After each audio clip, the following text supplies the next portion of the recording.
له وسيلة شرفت له مضحضة وسالة على الانتر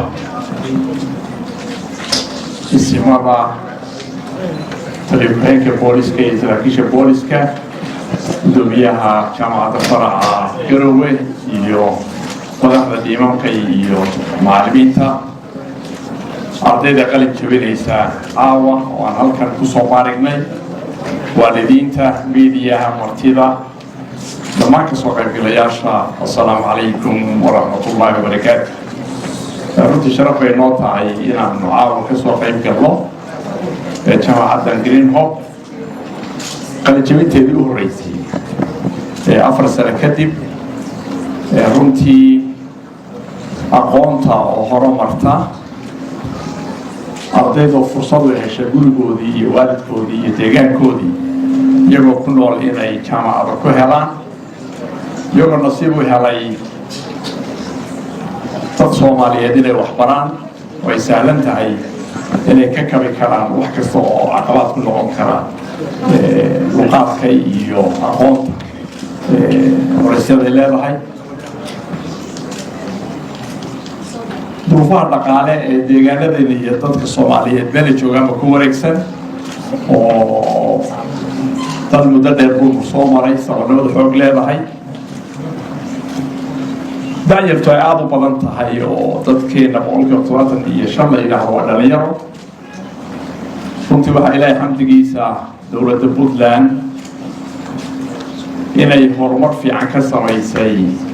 aqoonta waxbarashada oo runtii uga ducaynayno intii ku soo taabtay intii bilowday intii xilliga dhexe soo waday inta maanta waday intaba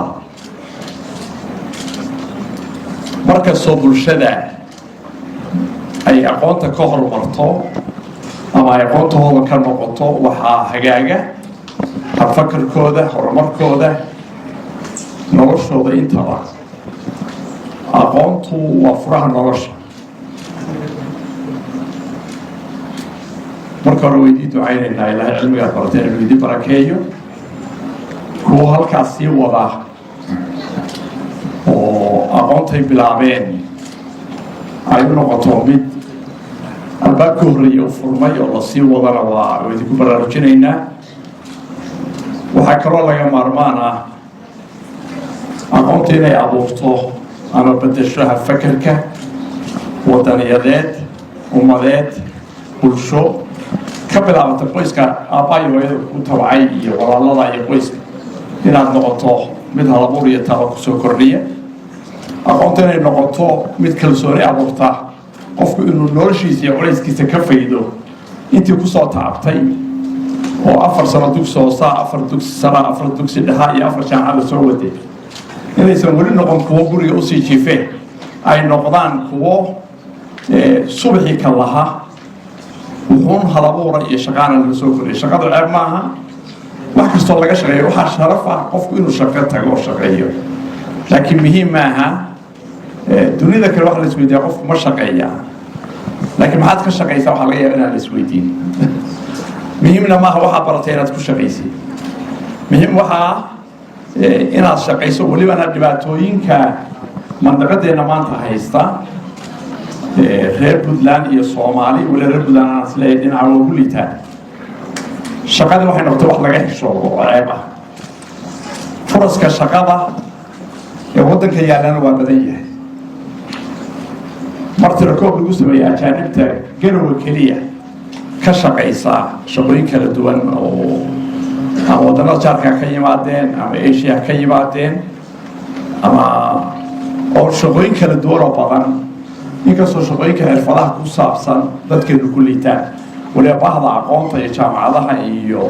laga maarmaan ay tahay in aad loogu jeeyo dadkeenu in aqoonta loogu daro xagga farsamada xoogeeda inay shaqeeyaan dad wuxuu ku horumaraa shaqo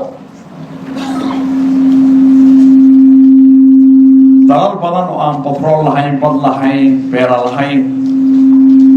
waa noloshoodu iyo shaqa abuurkooda iyo shaqa la'aantu ay tahay waxyaaba wadannada lagu qiimeeyo waxaa ka mid ah ريشيدا شغلانت انت هاي تهي هدي الله يراهدو maanta ريشيدا شغلانت ee Puntland intee tahay wax ceeb lagu abay noqonaysaa waxaan aad u dhiirigelinayaa wasiir qorsheel baa jooga hadii la isdeetan ka mid ah caafimaadka ah bal kulanka hore la kulmo ala aqal inuu abuuro inay helaan inay meelaha kaga shaqeeyaan si iska ah oo marka fircoolada la arkana had kadib la hayr gareeyo oo internship ay u noqoto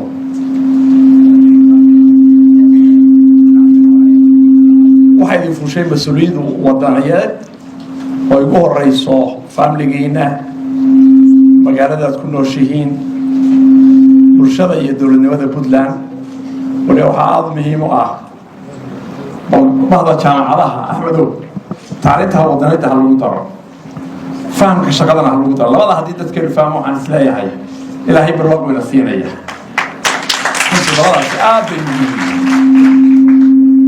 هم يعني دلنا هاي دولة بدنا وحكوا عن حرمانية التعليمها ولا تعليمها السريعة هاي يضعوا جامعهم رأينا بديهين على جوتنا مدبرناي لكن بدو حركي وحبرشادة يكون تعليم تسرع وسعرده وحبرشادة يدور ده حب بدن جليين سيد الله أبوري لها حر حدينا يجمع عضها تيار وحبرشادة فريد جمع عضها أردتين كذا يشعل لفتي كذا اللي جسبيه فتن سيد تعليم تيار الله حلو كما جاي مرة ساسي قدوم الشيء يحرك وصوب حي هذا على مش قصي قديين لا نسوا ولا والله ترتميا وحنا جين دونا كي هرعات من نبرك سوت ربنا كم والله كوابي إنه الله قدي تعليم واحد ويكون كورنيا ولا عوض وين وما تبنى ما يعيش الشرق وسيري ولا وسعرته كم تبنى لو سوق عوضي سلي كل بندي رجعنا كنا نبلغ تيجي وحنا هاي مستقبل في عام هم بالي أنا دلنا والسلام عليكم ورحمة الله وبركاته.